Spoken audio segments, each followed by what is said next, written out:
अस्सलाम वालेकुम friends, welcome back to Top Smarties. Drama serial टूटा हुआ दिल, जिसमें इरहा बहुत अच्छे से लोगों के रवैये नोट कर रही है। ये बचपन ही तो है जिसमें इंसान सब कुछ नोट करता है और फिर रिश्तों से दूरी इसी वक्त होती है।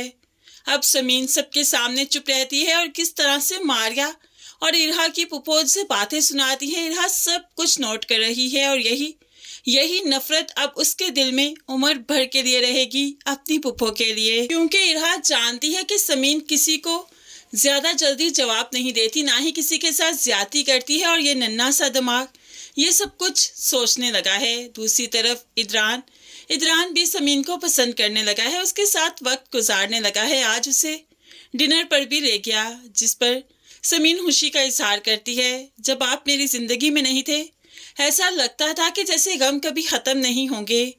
जिस तरह से मेरी शादी हुई आपसे, मैं बहुत दुखी थी, लेकिन आज आज आपसे इजहार करती हूँ कि आप मेरी जिंदगी में आए तो मुझे ऐसा लगता है कि ये खुशियाँ कभी खत्म नहीं होंगी। मैं हर पल आपके शुक्रगुजार हूँ और मैं हमेशा यही चाहती हूँ कि मैं आपके लिए कुछ ऐसा करूँ कि आपको वाकई इस फैसले पर शर्मिंदगी कभी ना हो, बल्कि मेरा साथ आपके लिए बायसे फख्र बन जाए। मैं इरहा को दिल से चाहती हूँ और ये मेरी मोहब्बत ही तो है कि वो भी मुझे चाहने लगी है।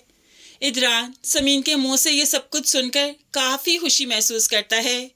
वो भी समीन को अब बहुत चाहता है। दूसरी तरफ कमाल चाहता है कि मारिया अपने इरादों में पीछे हट जाए, वो इदरान को हासिल करने की ख्वाहिश छोड़ दे।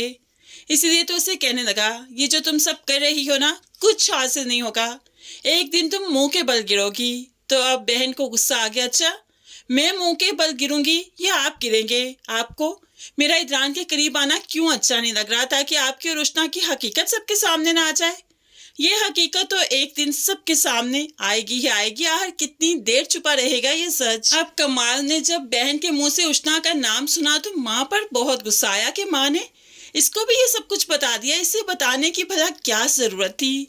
खैर यहाँ पर भाई बहन को शटअप कॉल देता है, लेकिन ये बहन भी तो इसी भाई की है, कैसे इसकी शटअप कॉल में आएगी? वो तो वही करेगी जो वो करना चाहती है। लेकिन कमाल अभी सारे मामला सेट रखना चाहता है, घर का माहौल सेट रखना चाहता है, ताकि वो शैला से प्रॉपर्टी अपने नाम लगवा सके। ऐसे में मारिया अगर इदरान और समीन के रिश्ते को डिस्टर्ब करती है तो पूरा घर डिस्टर्ब हो जाएगा और फिर प्रॉपर्टी कैसे नाम लगेगी। खैर मारिया ये सब कुछ नहीं समझ पा रही। दूसरी तरफ उष्णा का रिश्ता जो इदरान ने सजेस्ट किया, तो माँ बाप उष्णा को बताते हैं, जिस पर उष्णा को आज इदरान भाई पर बहुत गुस्सा आया। वो होते कौन है ये सब कुछ तय करने वाले? और आप मेरे सगे माँ बाप हैं क्या मैं आपकी सुतेली औलाद तो नहीं कि मुझसे पूछना भी गवारा नहीं किया, मुझे बताना गवारा नहीं किया? इस वक्त बता रहे हैं कि लड़के वाले आ रहे हैं। मैं तो ये शादी नहीं करूंगी। 1-2 लाख कमाने वाले लड़के से उष्णा शादी नहीं करने वाली। बता दीजिए अपने दामाद को ये सब कुछ। माँ बाप तो उष्णा की बातें सुनकर हैरान रह गए कि आज भी ये इस तरह से बोल रही है। ये जिस ट्रॉमा से गुजरी है, इसे तो किसी के साथ भी शादी कर लेनी चाहिए थी, लेकिन ये उष्णा है, हार मानने वालों में से नहीं, झुकने वालों में से नहीं। और फिर ये तो सच है कि जो शाह झुका नहीं करती वो आखिर में टूट ही जाती है।